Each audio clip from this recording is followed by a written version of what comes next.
বরণ করে নিচ্ছিলেন মেমেন্টো দিয়ে বরণ করছেন আমাদের সঙ্গীত রিসার্চ ইনস্টিটিউটের কর্ণধার নিবরাবি চট্টোপাধ্যায়।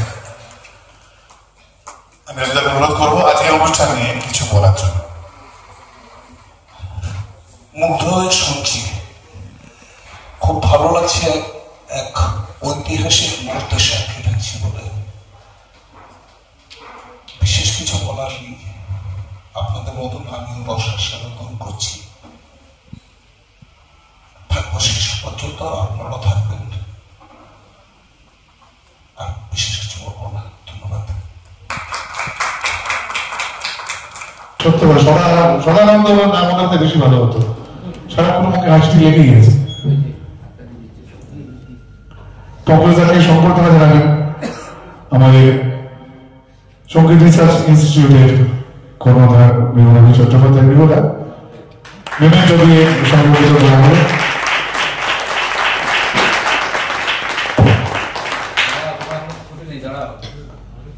হয় না, ট্রেনে বলে কোম্পানি আরো দিচ্ছে, ওয়েট করুন, এখানেই শেষ না। ছোট্ট উপহার আপনাকে কিছু বলার জন্য। পঙ্কজ সারা জীবনে আমরা দুটো কথা শুনি, দো দো দো, মানে আমরা স্টেজের মানে ওপরে যারা থাকে নিচ থেকে পঙ্কজের পঙ্কজ দো দো দিচ্ছি দিচ্ছি, মানে ওখানে কিন্তু একটা ডিলে চলে। পঙ্কজকে কেউ কোনো ফোন করে হ্যালো, হ্যাঁ হ্যালো হ্যালো, হ্যাঁ হ্যাঁ হ্যাঁ হ্যাঁ, মানে এটা চলে অদ্ভুত। হ্যাঁ, পঙ্কজের থেকে আজকে আমরা কথা শুনবো, এটা আজকে আমরা ঠিক করে নিয়েছি। এখন আমি বলে যাচ্ছে ধর ধর, আমি সর্বসমক্ষে বলছি না কার ফোন এসেছিল। আমি কি বলবো, মানে আমার তো বলতে আমার মানে একদম অভ্যস্ত নই। তো গলায় ডিলে ফিট করা রে না না, তুমি আবার এরকম বলো। কি বলবো, মানে হচ্ছে খুবই ভালো। হ্যাঁ, একটু আসতে পারলাম, দেখতে পারলাম।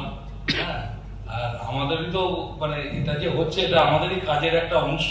হ্যাঁ, তো সেই জন্যই এসে ভালোই লাগলো। আর এখানে সব পরিচিত লোক, মানে মানুষজন। হ্যাঁ, খারাপ লাগার কথা না। হ্যাঁ, ব্যাস এইটুকুই। আমি তো কি বলবো, আর একটা খুব গোপন তথ্য আপনাদের জানাই, সেটা হচ্ছে পঙ্কজ তবলায় কিন্তু একজন বিখ্যাত মানুষের ছাত্র ছিল। হ্যাঁ, নামটা বলো গুরু।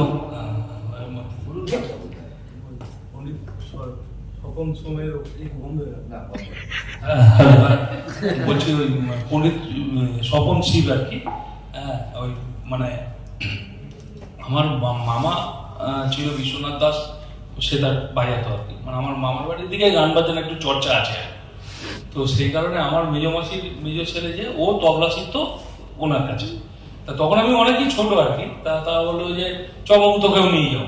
তো ওর সাথে সাইকেল হিসেবে যেতাম। আর আমাদের বাড়ি থেকে স্বপনদার ওটা তো খুব বেশি দূরে নয়। তা ওই সময়টাই একটু যা শেখা টেখা হয়েছিল, ব্যাস ওই পর্যন্ত। এই হচ্ছে থ্যাংক ইউ তো ইয়েকে, পঙ্কজকে। আমি আর একজনকে ডাকবো, তার নাম হচ্ছে সমরেশ। সমরেশ আমার এমন একজন মানুষ যিনি প্রথম লকডাউনের সময় শিল্পীদের পাশে দাঁড়িয়েছিলেন, এবং এখনো সমরেশের মতন এইরকম কর্মবীর মানুষ আমি খুব কম দেখেছি। ও যেখানে চাকরি করে সেটার ব্যাপারে আমি কোনোভাবেই বলছি না, উচ্চপদস্থ একটা জায়গায় চাকরি করে, কিন্তু এই মানুষটাকে দেখেছিলাম হ্যালো ইছাপুর বলে একটা উৎসব তৈরি করলো, যে উৎসবটা প্রথম বছরে আমি সাক্ষী।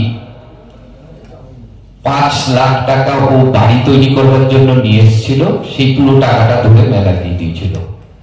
এই হচ্ছে সমরেশ। সেই সমরেশকে পাওয়ার পরে তাকে সম্মাননা না জানানোটা আমাদের ক্ষেত্রে হয়। তাই সমরেশকে আমরা সম্মাননা জানাবো। আমাদের মেমেন্টো প্রত্যেকটা সমরেশ আমাকে দেয়। এই বছর আমি একটা পেরেছি সমরেশকে দিতে।